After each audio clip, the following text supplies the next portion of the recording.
Assalamualaikum warahmatullahi taala wabarakatuh. Bismillahirrahmanirrahim. Alhamdulillahi rabbil alamin, wassalatu wassalamu ala asrofil anbiya wal mursalin, sayyidina wa habibina wa syafi'ina wa maulana Muhammadin wa ala alihi wa sahbihi ajma'in. Rabbana la ilma lana illa ma 'allamtana innaka antal alimul hakim. Rabbi shrah li sadri wa yassir li amri wahlul 'uqdatam min lisani yafqahu qawli, amma ba'du. Yang kami hormati Ketua DKM Masjidul Hidayah, para penasehat, para pengawas yang hadir pada malam hari ini, dan para asatid, para sepuh, bani sepuh, dan para jemaah. Ada juga seluruh bagian pengurus yang hadir pada malam hari ini. Semoga Allah Subhanahu wa ta'ala lelahnya panjenengan membaca maulid kepada Rasulullah sallallahu alaihi wasallam menjadi obat akhir hidup kita, menjadi wasilah daripada syafaatul uzma daripada baginda Nabi Muhammad sallallahu alaihi wasallam yang sedang enggak enak badan. Semoga jadi obat, diberikan kesehatan lahir wa batinan. Amin ya rabbal. Bismillahirrahmanirrahim. Qala musannif rahimahullahu ta'ala wa nafa'ana bi 'ulumihi wa amadana bi asrarihi wa bikum fid dharain. Amin. Bismillahirrahmanirrahim. Wal maqalatu rabi'atu wal isrun. Kita kembali, inti daripada malam satu adalah kajian untuk mengingat kematian, mempersiapkan diri kita sesiap-siap mungkin menyambut ketika ajal kita dijemput oleh Allah Subhanahu wa ta'ala. Kita sampai kepada wal maqalatu rabi'atu wal isruna, nasihat yang ke-24. Apa nasihat yang ke-24? Qala Nabi sallallahu alaihi wasallam, Nabi Muhammad sallallahu alaihi wasallam bersabda, aslu jami'il khataya, asal akar daripada seluruh kesalahan, hubbud dunya, yaitu cinta kepada dunia. Yang dimaksud cinta kepada dunia apa? Mazada 'anil hajati, sesuatu yang lebih daripada kebutuhan. Kita sudah diberikan mobil Trios atau Ras, masih minta Alphard. Kita sudah dikasih Alphard, masih minta Ferrari. Padahal kebutuhan kita sudah tercukupi. Apa yang Allah berikan kepada kita, kita masih melirik kepada punyanya orang lain. Orang lain punya 2 mobil, kok saya masih kurang garasinya, kok masih kurang. Padahal yang mau pakai panjenengan sendirian. Anak-anaknya sudah punya rumah sendiri, istrinya sudah punya kendaraan sendiri, masih kurang saja. Asal akar daripada kesalahan adalah karena kita terlalu cinta kepada dunia.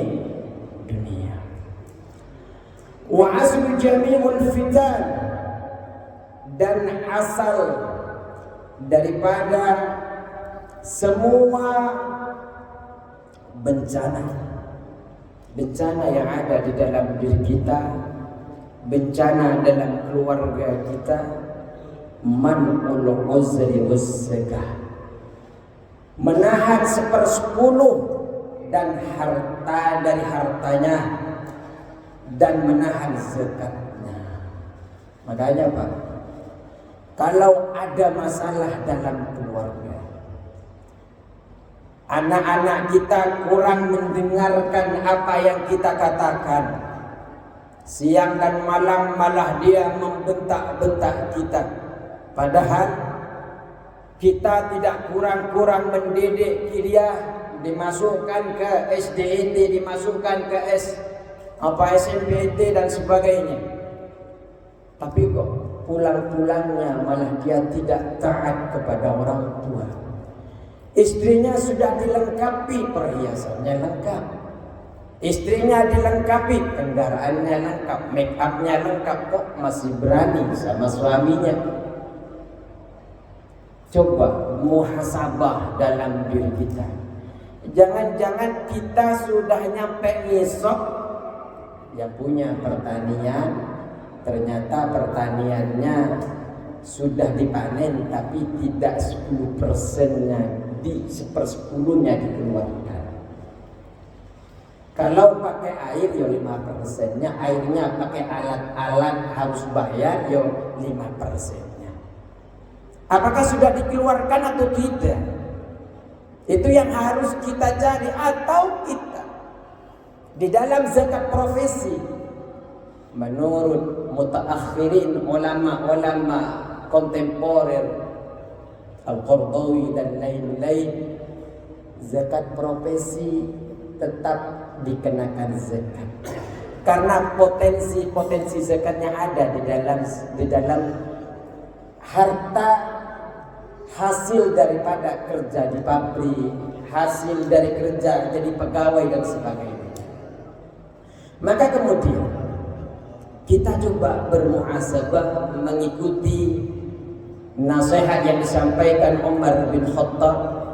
Umar al-Khattab, beliau mengatakan, hasibu qabla an tuhasabu. Hisablah diri kalian sebelum kalian itu nanti dihisab oleh Allah Subhanahu wa ta'ala. Maka mungkin saja bandelnya anak kita, tidak mendengar, tidak taatnya istri kita, karena ada harta orang lain yang ada di dalam harta kita, yang ada di dalam gaji kita. Kalau panjenengan tidak tahu itu, datang kepada ustaz-ustaz yang ada di Nur Hidayah, banyak sekali. Nanya kepada beliau, Ustaz, saya gajinya sekian.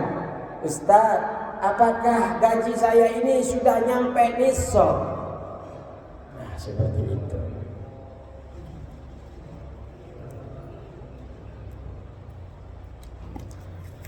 Kemudian kita lanjutkan wal maqalatu al khamisatu wal isrun. Terima kasih. Nasihat ke-25 kila dikatakan al-muqirru, orang yang mengakui bitaqsiri abadan, mengakui dengan kelalaian ibadah abadan selamanya, mahmudun, yaitu terpuji. Jadi nasihat kita yang ke-20 ini, kalau ada orang yang mengakui dirinya lalai di dalam ibadah, merasa dirinya masih belum giat dalam ibadah, padahal sebenarnya dia ketika azan Nur Hidayah berkumandang, dia datang duluan. Yang lain datang pas azan, dia datang sebelum azan. Tapi di dalam dirinya masih merasa, saya kok masih lalai dalam ibadah.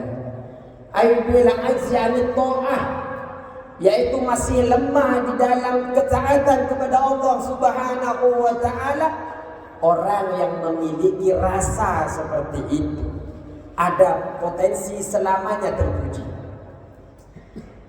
Kenapa kok bisa seperti itu? Wal iqraru bit taksir alamatul qubuli, mengakui dengan kelalaian, rasa lalai di dalam dirinya terhadap ibadah merupakan pertanda diterimanya amal-amalnya oleh Allah Subhanahu wa ta'ala. Kenapa kok orang yang mengakui dirinya lalai terhadap ibadah merupakan tanda qabulnya, diterimanya oleh Allah Subhanahu wa ta'ala? Li'annahu isyaratun ila adamil ujub wal kibr. Li'annahu isyaratun, karena itu merupakan petunjuk ila adamil ujbi, tidak ada rasa ujub di dalam dirinya, wal kibri, dan tidak ada rasa sombong di dalam dirinya. Makanya kalau kita membaca dalam di belakang Naswatul Ibad ini, kesalahan yang disebabkan oleh rasa sombong itu potensi tidak diterima taubatnya oleh Allah Subhanahu wa Ta'ala. Daripada kesalahan yang disebabkan oleh hawa nafsu. Dicontohkan di dalam Al-Quran bagaimana iblis sampai sekarang tidak diampuni oleh Allah Subhanahu wa Ta'ala hatta yaumil qiyamah, sampai hari kiamat. Kenapa? Didasari sombong. La yadkhulul jannata man kana fi qalbihi, tidak masuk surga barang siapa yang di dalam hatinya masih ada rasa kesombongan walaupun satu biji sawi, min kibri, dari rasa sombong, dari ujub, merasa lebih baik daripada yang lain. Potensinya banyak. Orang yang tahu ilmu merasa lebih berilmu daripada orang lain. Orang yang punya pangkat merasa pangkatnya lebih tinggi sedangkan yang lain rendah. Orang yang punya harta, yang lain miskin seakan-akan hina, dia yang mulia. Potensi semuanya itu akan menyebabkan kesombongan. Maka kemudian dijaga hati ini. Puasa, sholat, wudu secara syariat ketika dilakukan, rukun daripada itu semua dilakukan sah secara syariat. Tapi pahala diterima oleh Allah atau tidak, tunggu dulu. Yang rajin ibadah kemudian dia mengatakan yang lain, yang tidak ke masjid, yang lain, yang dia tidak kelihatan sholat merasa lebih rendah daripada dia yang ahli ibadah, potensi takabur muncul. Padahal ahabbul a'mal ila Allah, amal yang dicintai di sisi Allah adalah adwamuha wa inqallah, yang selalu dikerjakan walaupun yang sedikit dikerjakan secara istiqomah, disenangi oleh Allah Subhanahu wa Ta'ala. Apalagi amal-amal yang banyak ketika dilakukan secara istiqomah. Maka kemudian di dalam diri kita ini hawa nafsu itu selalu ada potensi ingin menipu kita. Setan itu selalu ingin menipu kita dengan cara apa? Anta bihamdillahi minal mukhlisin. Alhamdulillah engkau termasuk orang yang ikhlas. Terutama sekarang kita lihat media sosial, YouTube, TikTok, WhatsApp, apa lagi? Facebook. Potensi panjenengan memamerkan amalan-amalan di media sosial. Banyak segenap orang mengkonsumsi itu semua. Tapi kalau niatnya karena Allah, karena memang mereka biar ikut kita, ikut jejak kita beramal soleh, betul. Tapi kalau niatnya hanya popularitas, niatnya karena orang lain tahu terhadap amalan-amalan panjenengan, saya rajin, saya begini, saya begini. Padahal nanti itu setan itu nafsu itu akan membisiki kepada panjenengan. Anta bihamdillah minal mukhlisin. Alhamdulillah engkau termasuk orang yang ikhlas. Wa inna ma tadharu hadhihi al-ibadata.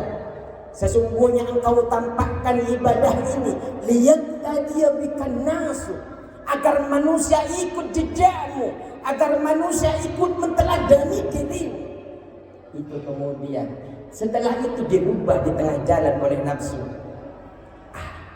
Saya pengen pamer, Padahal membisi pengumbat kamu ikhlas hari ini. Kalau panjenengan sudah siap, tidak masalah kalau niatnya memang karena Allah, ittiwa ila wajhillah.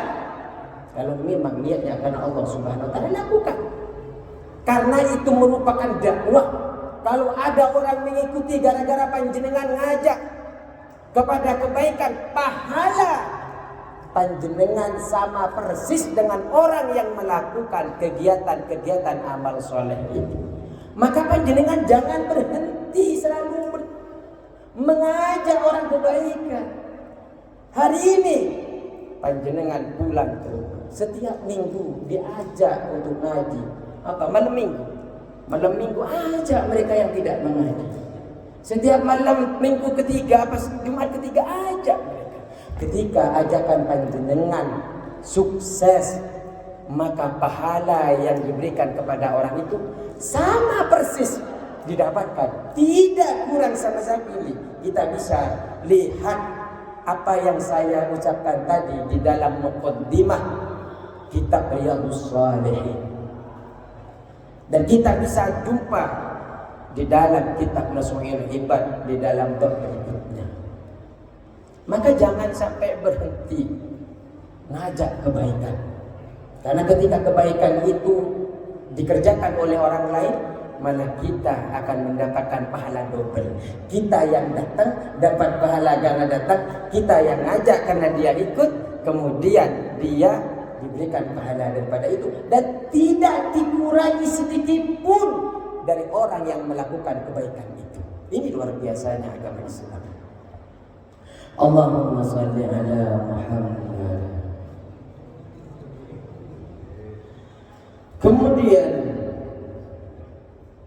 wal maqalatu sadisatu wal isrun, maqalah yang ke-26, kufranun ni'mati lu'mun. Kufur niat, kufur nikmat, kufur terhadap nikmat merupakan kecelaan, tercela. Hari ini panjenengan Allah berikan nikmat sehat wal afiyah. Allah berikan kesempatan panjenengan ini oleh Allah Subhanahu wa taala diberikan waktu luang. Kemudian panjenengan tidak gunakan dua-duanya ini, maka termasuk orang yang kufur terhadap nikmat. Ni'matani maubunun fihima katsirun minan nas. Ada dua kenikmatan yang kebanyakan manusia lalai dengan dua kenikmatannya. Apa saja? Al-sihha wal faragh. Sehat dan waktu luang. Padahal panjenengan masih segar bugar, tapi lebih baik tidur, lebih baik nonton TV, lebih baik bercanda, bergurau dengan orang-orang yang tidak mendatangkan manfaat pada akhirat. Wal faragh, dan kesempatan peluang waktu. Allah akan hisab itu semua. Hei, habis hisab kemana kamu, kok gak hadir ke majelis ilmu? Padahal ketua DKN dan seluruh pengurus-pengurusnya sudah menyiapkan kajian-kajian ilmu. Pas tidak ada kajian, mereka ayo kita ngadakan kajian, pas ada kajian mereka gak datang. Cuma ketika panjenengan ngaji, harus hisab juga panjenengan, apakah ngajinya itu karena Allah atau tidak. Bagaimana cara hisabnya kita? Ada tanda-tandanya. Panjenengan niat ngajinya karena Allah apa tidak? Di antaranya tanda-tandanya, kalau panjenengan ketika sudah ngaji tidak sampai jenengan ini tambah semangat dalam ketaatan, condong sekali dalam ketaatan kepada Allah, maka panjenengan ilmunya menjadi ilmu yang bermanfaat. Niatnya karena Allah Subhanahu wa taala, niatnya karena akhirat, memperbanyak bekal-bekal, mempersiapkan akhir hayat kita. Tapi sebaliknya, ketika panjenengan ngaji di mana-mana, enggak cukup semalam 3 kali 4 kali, tapi panjenengan masih suka menunda-nunda di dalam ibadah. Entar. Mau sholat aja entar. Maka di dalam mencari ilmunya itu ada potensi hawa nafsu, ada potensi jenengan tertipu kalah dengan setan. Kenapa? Karena jenengan ilmunya tidak bermanfaat. Maka kemudian di dalam kitab Bidayatul Hidayah kita diajarkan doa oleh Al-Imam Ghazali, Allahumma na'udzubika min ilmin la yanfa'. Ya Allah, aku memohon perlindungan kepadamu dari ilmu yang tidak bermanfaat. Wa qalbin la yakhsha, hati yang tidak khusyuk. Wa amalin la yurfa', amal yang tidak diterima oleh Allah. Kemudian wa du'ain la yusma', doa-doa yang tidak didengar oleh Allah Subhanahu wa taala.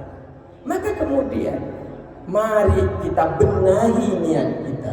Jenengan boleh ngaji kemana-mana, tapi ingat, kalau ada di dalam panjenengan ini masih suka menunda-nunda amalan baik, padahal Anda punya waktu luang yang banyak, maka niat di dalam belajarnya, duduknya di majlis malam ini, ada potensi hawa nafsu yang mengiringi panjenengan.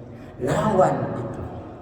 Maka kemudian ada 3 tingkatan di dalam mencari ilmu, kata Imam Ghazali. Ada yang pertama mencari ilmu karena memang mempersiapkan akhirat, ingin mendapatkan hidayah. Ini yang akan beruntung di sisi Allah. Yang kedua, mencari ilmu karena hanya ingin memperbanyak harta, tapi sebenarnya di dalam dirinya, hati kecilnya masih ada rasa hina. Ini yang kemudian kalau tidak cepat-cepat taubat, ada potensi wafatnya dalam keadaan su'ul khatimah. Jenengan boleh mencari ilmu kemana-mana, tapi kalau niatnya bukan karena Allah, hanya ingin memperbanyak harta, ingin ngejar kedudukan, hidup cuma sementara. Biarlah itu hasil-hasil yang panjenengan dapatkan bonus karena niat panjenengan mencari ilmu karena Allah Subhanahu wa ta'ala. Kemudian yang ketiga adalah orang yang mencari ilmu, memperbanyak ilmu matematika, bahasa Inggris, bahasa Indonesia, atau ilmu apapun yang Allah punya di dunia ini, yang Allah sebarkan di dunia ini. Kemudian dia memang hanya untuk kepentingan kedudukan, agar banyak pengikut-pengikutnya. Dia seakan-akan mengajak orang lain untuk beribadah kepada Allah, menjauhkan dunia, tapi ternyata dia malah mengumpulkan dunia. Dia mengajak kepada umatnya, kepada jamaahnya, kau jauhi dunia. Dunia bukan tempat abadi. Jangan terlalu cinta kepada dunia. Tapi ternyata di rumahnya Fortuner, Pajero, semua pada lebih dari kebutuhannya. Al-Imam Asy'adili adalah orang kaya di dalam Islam, tapi dia hanya mengambil kekayaan di dalam Islam hanya sekedar kebutuhannya saja. Yang lain untuk apa? Untuk disedekahkan kepada orang-orang yang tidak mampu. Kemudian orang yang seperti ini akan berpenampilan seperti kiai, akan berpenampilan ucapannya seperti kiai, seperti ustadz, seperti tokoh agama. Yang paling bahaya adalah dia merasa tinggi di hadapan Allah Subhanahu wa ta'ala karena banyak ilmunya. Nah, ini yang potensi wafatnya dalam keadaan su'ul khatimah. Maka kemudian ditanya, siapa? Ini adalah orang yang mencari dunia atas kepada ilmunya. Makanya kata Rasulullah sallallahu alaihi wasallam di dalam kitab Maratib Ubudiyah, beliau mengatakan, yang paling saya takuti selain Dajjal adalah seseorang. Apa itu wahai Rasulullah, ditanya sama sahabat. Adalah ulama su', ulama yang jelek.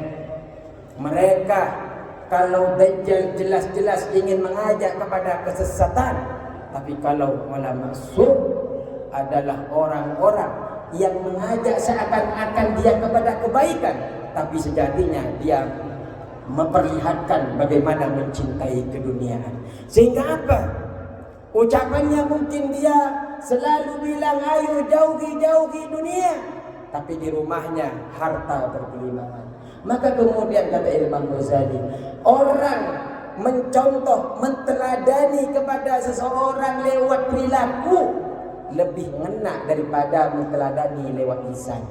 Saya mungkin menyuruh ABCD itu belum tentu dikerjakan oleh panjenengan, tapi ketika saya berperilaku tidak baik, terutama orang awam mengatakan itu sepertinya benar, Ustaz itu saja melakukan. Perilaku yang dilakukan oleh ustaz, oleh tokoh agama lebih ngena kepada orang awam. Orang awam tidak akan berani melakukan dosa maksiat kepada Allah kalau tidak karena perilaku ustaz-ustaznya. Maka kemudian mari kita para jemaah doakan kami orang-orang yang memang menekuni di bidang agama seperti ini, agar kami selalu terjaga, agar kami bisa selalu belajar dan menjaga hati kami, sehingga kelak di akhirat kami oleh Allah Subhanahu wa ta'ala setiap kesalahan-kesalahan yang kami lakukan diampuni. Yang paling ngena sekali adalah apapun dosa yang dilakukan oleh jemaah itu akan dibebankan kepada para ustaz-ustaznya. Kenapa? Karena ada sesuatu yang salah baik dalam lisannya ataupun dalam perilakunya. Kemudian yang terakhir adalah wa suhbatul ahmaqi su'mun, dan berteman dengan sakit akal. Su'mun ini adalah wair mubarak, tidak diberkahi. Siapa su'mun ini? Ahmak ini siapa? Wa wa'atu syai' fi ghairi mahallihi ma'al ilmi biqabhihi. Orang yang meletakkan sesuatu bukan pada tempatnya padahal dia tahu kejelekannya. Dia tahu bahwa kalau melakukan ini bukan tempatnya ini. Kalau saya lakukan ini akan menimbulkan kejelekan, tapi dia terabas. Dia ambil itu. Itu adalah ahmak. Kita disuruh jauhi itu, berteman dengan itu. Orang yang suka menempatkan sesuatu bukan pada tempatnya. Maka kemudian semoga Allah Subhanahu wa ta'ala kita dijauhkan dari ini, karena tabiat seseorang itu bisa memakan kepada tabiat yang lain. Jenengan berteman dengan orang yang ahli ibadah, ada potensi jenengan juga rajin ibadah. Jenengan berteman bukan sama tukang ngelas ya, soal tukang ngelas tidur. Berteman dengan tukang ngelas, apakah nanti juga jadi tukang ngelas? Artinya bahasa kerennya adalah berteman dengan orang yang jualan minyak akan kena harunya. Berteman dengan orang tukang bawang juga terkena bau bawangnya, orang yang ngupas bawang.